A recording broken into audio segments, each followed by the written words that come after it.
વિદ્યાર્થી મિત્રો, છેલ્લે આપણે કક્ષકોના આકાર જોઈ લીધા છે. હવે આ બધી જે કક્ષકોમાં ઇલેક્ટ્રોન જ ફરવાના છે અને ઇલેક્ટ્રોનની ઉર્જા હોય છે. તો ઇલેક્ટ્રોનની ઉર્જા, કક્ષકોની ઉર્જા, બધાનો અર્થ આપણે એક જ લઈશું.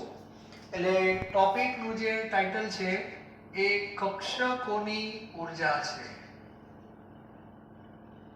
કક્ષકોની ઉર્જા, બરાબર. હવે શરૂઆત કરીએ આપણે હાઇડ્રોજનથી, બરાબર. તો વાક્યો ખાલી યાદ રાખજો.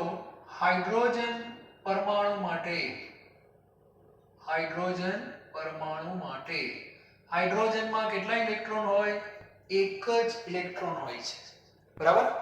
હાઇડ્રોજન પરમાણુ માટે કક્ષકોની ઉર્જા n પરથી નક્કી થાય છે માત્ર, બરાબર. એટલે હાઇડ્રોજનની જો આપણે વાત કરશું, એમાં એક જ ઇલેક્ટ્રોન છે અને એમાં જે કઈ ઉર્જા નક્કી થશે એ n પરથી નક્કી થશે.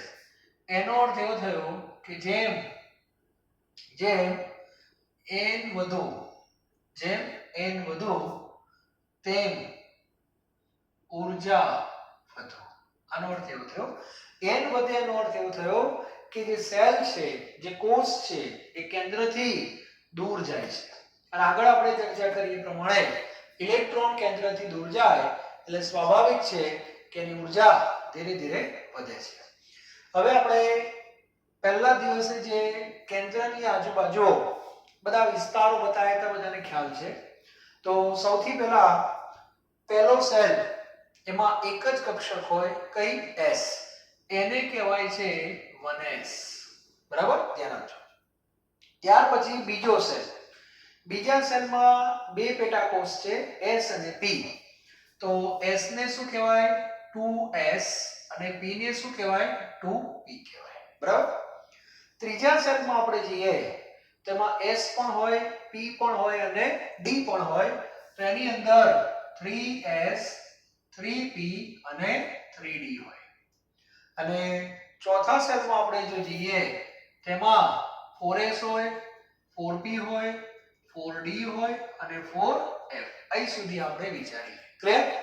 હવે આમની જે કઈ ઉર્જા છે એની આપણે ચર્ચા કરીએ. તો શેના ઉપર આધારિત છે તમને ખબર હોવી જોઈએ. શેના ઉપર આધારિત છે? માત્ર n ઉપર. એટલે એક વસ્તુ નક્કી થઈ ગઈ, n વધે તેમ ઉર્જા વધે. એનો અર્થ કે આ જે 1s છે એના કરતા 2s અને 2p ની ઉર્જા વધારે હશે. ટૂંકમાં 1s ની ઉર્જા ઓછી હશે. ખ્યાલ ગયો? ચલો. ઘણા કહેશે 2s અને 2p માં શું હોય? કશું નહીં, આ બંનેની ઉર્જા સરખી જ હોય. કેમ? બંનેનો n સરખો જ છે, બંનેનો n સરખો જ છે, 2 2. ત્યાર પછી આ જે ત્રણ છે એ ત્રીજા સેલની વાત છે, એટલે એમની ઉર્જા આ બે કરતા વધારે હશે. પણ આ ત્રણની પાછી કેવી? સરખી હશે, બરાબર. એ જ રીતે આ જે ચાર છે એમાં આ રીતે હશે, બરાબર. તો આ રીતે આપણે કક્ષકોને ઉર્જાના ક્રમમાં ગોઠવી શકીએ. પણ ધ્યાન રાખજો, આ જે ચર્ચા છે એ માત્ર અને માત્ર હાઇડ્રોજન માટે છે, બરાબર. એટલે હાઇડ્રોજનનો ઇલેક્ટ્રોન, હાઇડ્રોજનનો ઇલેક્ટ્રોન ધ્યાન આપજો, બરાબર. શેમાં હોય? પહેલા 1s માં હોય, તો આમ લખાય છે 1s1, આમ લખાય. પહેલા 1s લખવાનું, માથા ઉપર જે લખવાની ઘાત એ ઇલેક્ટ્રોનની સંખ્યા છે. એટલે હાઇડ્રોજનનો ઇલેક્ટ્રોન એક જ છે અને 1s માં છે, એટલે કેન્દ્રની એકદમ નજીકનું અવકાશ, બરાબર, કક્ષક. અને આ અવસ્થાને આપણે ધરા અવસ્થા કહીએ છીએ. કઈ અવસ્થા કહેવાય? ધરા અવસ્થા, ગ્રાઉન્ડ સ્ટેટ, બરાબર. અને સામાન્ય રીતે આગળ આપણે ઇલેક્ટ્રોન રચના જે કે લખશું બધા તત્વોની એ ધરા અવસ્થામાં લખવાની. એટલે હાઇડ્રોજનની લખવાની કે એક જ ઇલેક્ટ્રોન છે એટલે 1s1 પૂરું થઈ ગયું, બરાબર. હવે જો આ ઇલેક્ટ્રોનને ઉર્જા મળે તો શું થાય? તો આ ઇલેક્ટ્રોન અહીંથી કૂદકો મારીને આમાં જઈ શકે, 2s માં પણ જઈ શકે, 2p માં પણ જઈ શકે, ગમે તેમાં જઈ શકે. ધારો કે ઇલેક્ટ્રોન 2s1 માં જાય છે અથવા 2p1 માં જાય છે, તો આ એની કઈ અવસ્થા કહેવાય? તો આ એની ઉત્તેજિત અવસ્થા કહેવાય. એક આ વસ્તુ યાદ રાખજો, બરાબર. ત્યારબાદ હાઇડ્રોજનની અંદર બધાને ખબર છે એક કેન્દ્ર હોય અને એક જ ઇલેક્ટ્રોન હોય, બરાબર. કેન્દ્રનો વીજભાર કેવો હોય? પ્લસ, અને ઇલેક્ટ્રોનનો વીજભાર કેવો હોય? માઈનસ હોય. તો હાઇડ્રોજનમાં એવું કહે છે કે પ્લસ અને માઈનસની વચ્ચે માત્ર અને માત્ર એક જ પ્રકારની આંતરક્રિયા થાય, જેનું નામ છે આકર્ષણ. એટલે હાઇડ્રોજનમાં એવું છે કે માત્ર અને માત્ર આકર્ષણ થાય, બરાબર, કેન્દ્ર અને ઇલેક્ટ્રોનની વચ્ચે. આ વસ્તુ ક્લિયર હોવી જોઈએ, બરાબર. તો આટલી ચર્ચા આપણે હાઇડ્રોજન માટે લખશું, બરાબર. હવે પ્રશ્ન આવશે હાઇડ્રોજન સિવાયના પરમાણુ, બરાબર. હવે હાઇડ્રોજન સિવાયના પરમાણુ, H સિવાયના પરમાણુ, આપણે એની વાત કરીએ. હાઇડ્રોજન સિવાયના પરમાણુ, એનો અર્થ એવો થાય કે બહુ ઇલેક્ટ્રોન ધરાવતા પરમાણુ. બહુ ઇલેક્ટ્રોન એટલે એક કરતા વધારે. હવે એક કરતા વધારે હોય ત્યારે ઉર્જા માત્ર n ઉપર આધારિત નથી. તો શેના ઉપર છે? તો યાદ રાખજો, n ની સાથે સાથે l ઉપર આધારિત છે. અને l એટલે કોણ? કોણીય વેગમાન ક્વોન્ટમાંક. અને n અને l આ બેનો શું કરવાનો હોય છે? સરવાળો કરવાનો હોય છે.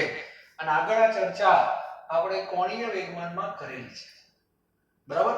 અને એમાં એક વાક્ય મેં લખાવી દીધું કે એક કરતા વધારે જો ઇલેક્ટ્રોન હોય તો એની અંદર કક્ષકોની ઉર્જા n પ્લસ l ઉપરથી નક્કી થાય છે. આ એક વાક્ય મેં તમને લખાવ્યું હતું, બરાબર.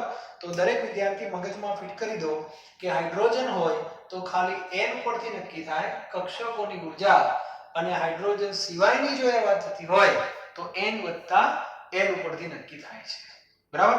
એટલે તમારા મગજમાં n વત્તા l આવી ગયો, ક્લિયર. n એટલે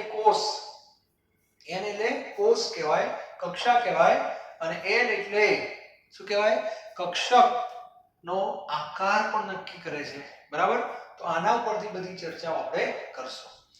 હવે ટેક્સ્ટબુક ની અંદર વચ્ચે થોડી બહુ બધી વાર્તાઓ આપેલી છે, આપણે એની થોડી ચર્ચા કરીએ, પછી n પ્લસ l ની અંદર આપણે જઈશું, બરાબર.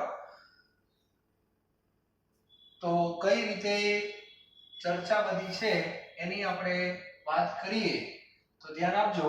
હવે શું થાય છે? હવે એક કરતા વધારે ઇલેક્ટ્રોન છે, બરાબર. એક કરતા વધુ ઇલેક્ટ્રોન, બરાબર. હવે એક કરતા વધુ ઇલેક્ટ્રોન હોય એટલે બે ઘટનાઓ થશે. પહેલી ઘટના થશે કેન્દ્ર અને ઇલેક્ટ્રોન વચ્ચે આકર્ષણ. આ તો થવાનું જ છે, કેન્દ્ર અને ઇલેક્ટ્રોન વચ્ચે આકર્ષણ. અને બીજી ઘટના થશે ઇલેક્ટ્રોન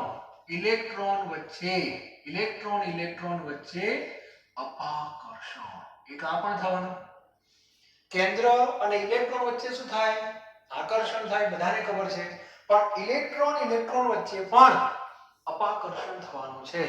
અને સ્થાયી જે પરમાણુ હોય, જે પરમાણુ સ્થાયી છે એમાં હંમેશા અપાકર્ષણ કરતા આકર્ષણનું મૂલ્ય વધારે હોય, તો જે પરમાણુ સ્થાયી રહી શકે છે, ક્લિયર. હવે એક સમજવાની વસ્તુ છે, ધારો કે આ કેન્દ્ર છે,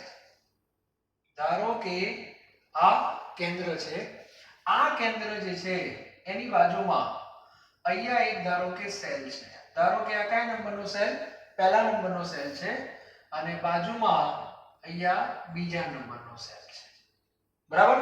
આની અંદર પણ ઇલેક્ટ્રોન છે, આની અંદર પણ ઇલેક્ટ્રોન છે. કેટલા છે આપણે અત્યારે વિચારતા નથી, ખાલી ઇલેક્ટ્રોન છે એવું સમજી લો, બરાબર. તો થવાનું શું, આ બે વચ્ચે શું થવાનું, આ બે વચ્ચે શું થાય, અપાકર્ષણ થાય. આ બે વચ્ચે અપાકર્ષણ થાય. આની વચ્ચે શું થાય, આની વચ્ચે આકર્ષણ થાય, બરાબર. હવે આ કેન્દ્ર આની સાથે પણ શું અનુભવતો હોય, આકર્ષણ અનુભવતો હોય, પરંતુ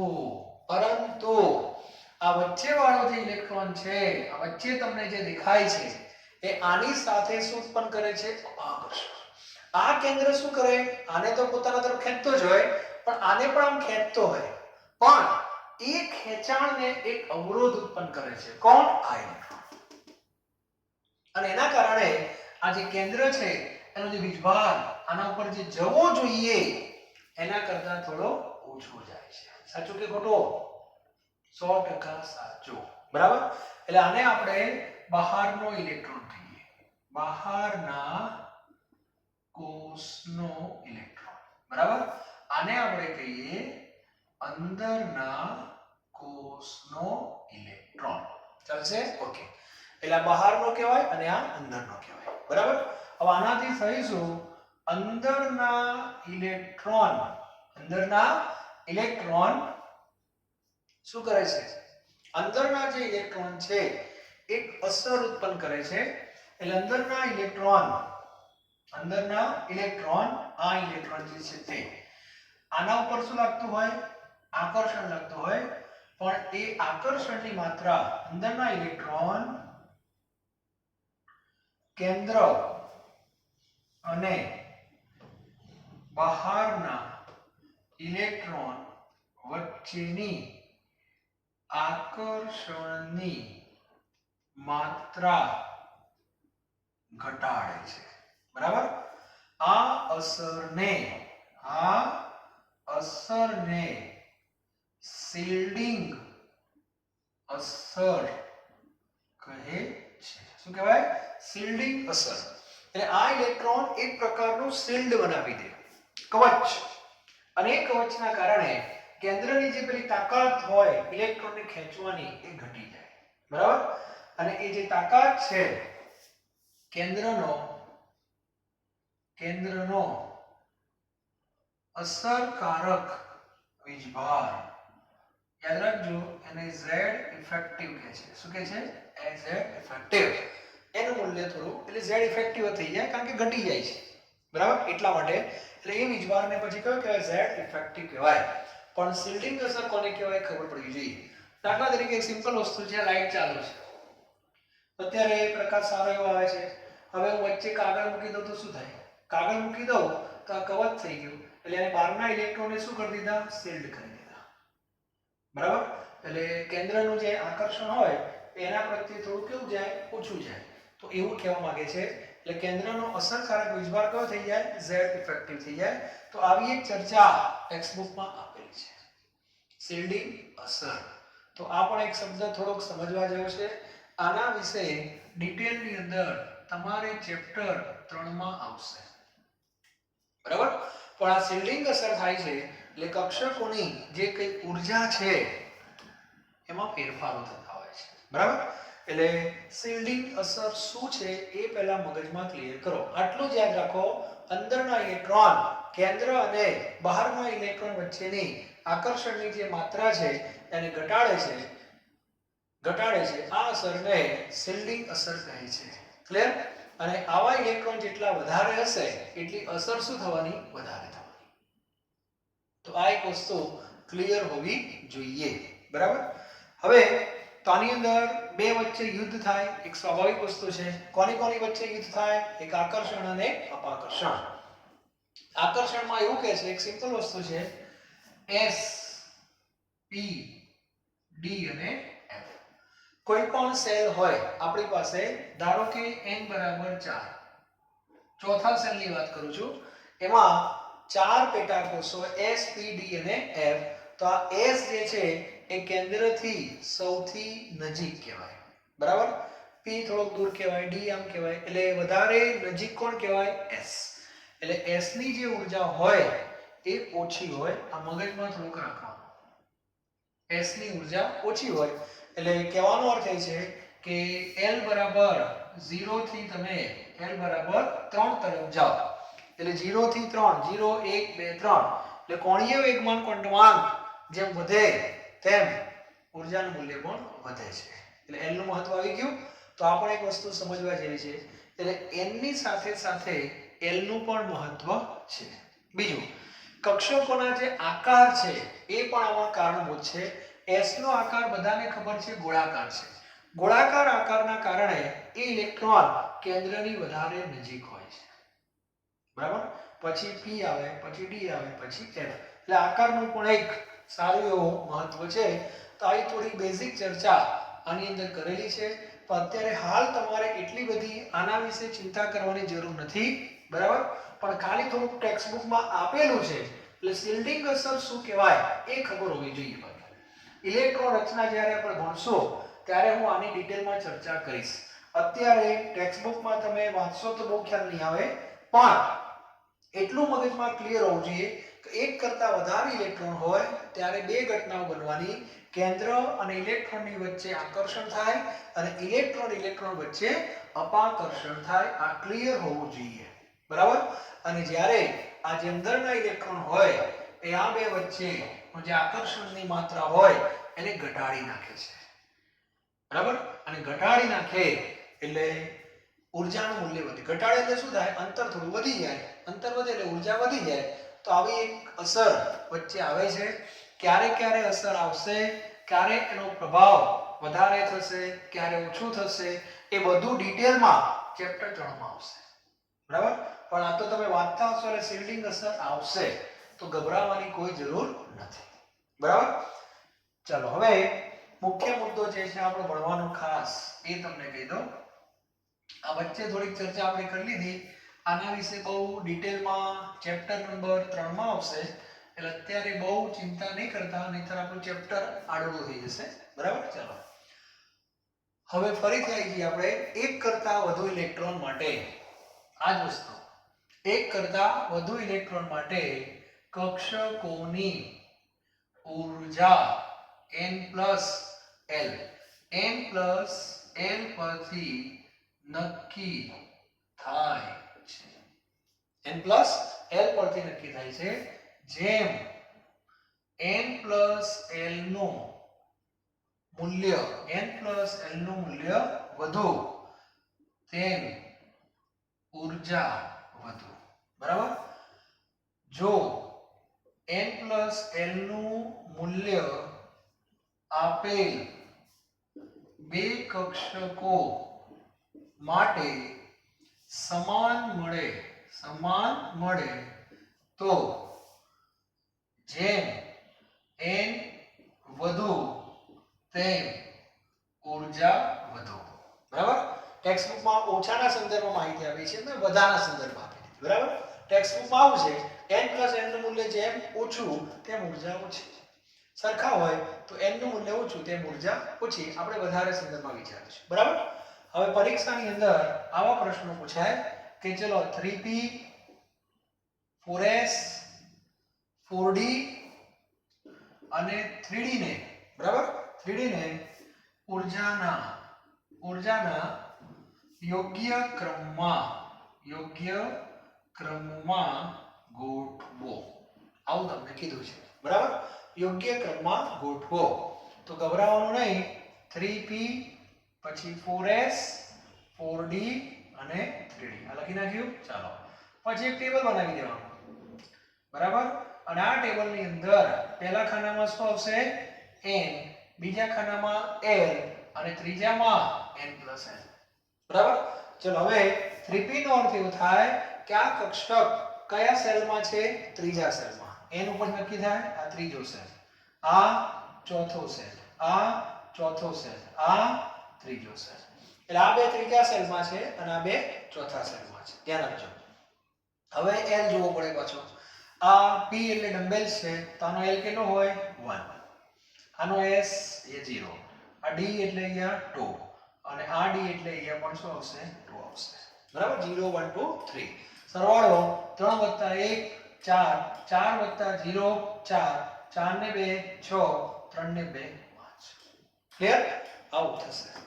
હવે પ્રશ્ન એ આવ્યો જોઈ લો બરાબર છે 3 ને 1 4 4 + 0 હા આવો પ્રશ્ન આવશે. હવે સૌથી ઓછું મૂલ્ય પહેલા પકડીએ તો 4 કહેવાય. હવે 4 તો બે જગ્યાએ છે તો આવા સંજોગોમાં n જોવો પડે. આનો 3 અને આનો 4 એટલે આની ઊર્જા સૌથી ઓછી કહેવાય. કોની? 3p ની. એના પછી કોની આવશે? 4s ની. આમ લખાય. ચલો પછી 5 5 એટલે 3d આમ આવશે અને અહીંયા આવશે છેલ્લે 4d આ રીતે આવશે.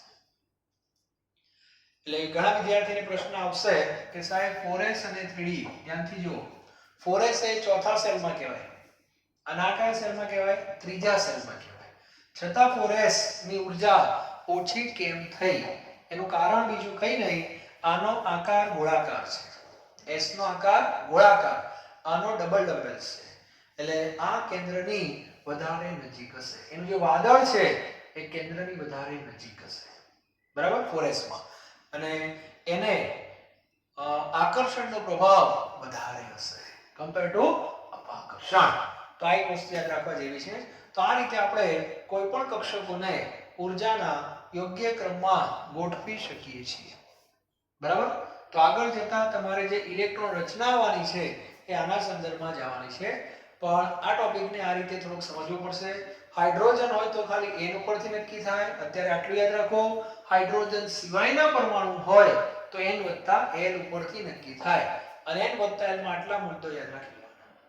ક્લિયર? આટલું આવડવું જોઈએ. આવું શું કામ થયું એ શિલ્ડિંગ અસર છે એ ડિટેલમાં ફરી તમને કહું છું ચેપ્ટર નંબર 3 માં આવશે. અત્યારે એના વિશે મેં કીધું એટલું જ યાદ રાખજો. બરાબર? કેન્દ્રનો જે ધન વીજભાર છે એ ઘટી જાય. કોના કારણે? વચ્ચે રહેલા ઇલેક્ટ્રોનના કારણે. એટલે બહાર પહોંચે કેટલો? ઇફેક્ટિવ. આટલું યાદ રાખવાનું.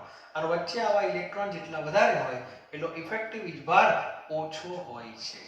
એક આ મુદ્દો યાદ રાખવાનો છે. બીજી એક માહિતી આપેલી છે ટેક્સ્ટ બુક ની અંદર કે હાઇડ્રોજન ની અંદર પણ ઇલેક્ટ્રોન 2s માં જઈ શકે. બરાબર?